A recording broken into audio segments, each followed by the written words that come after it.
This video is sponsored by Predictive Coach, protecting your brand, your drivers, and your bottom line.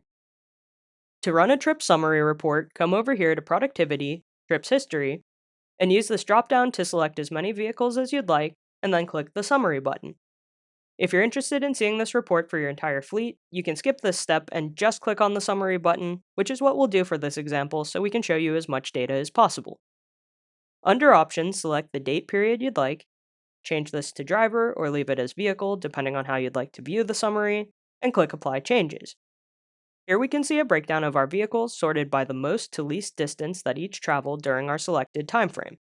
You can also see details here such as the time the vehicle was being driven, the time it was stopped, and how much time it spent idling. If you'd like to see this data in a report, you can click here and select one of these to view it as an Excel document, or click these dots and choose to download it as a PDF or display the data as a table in your browser.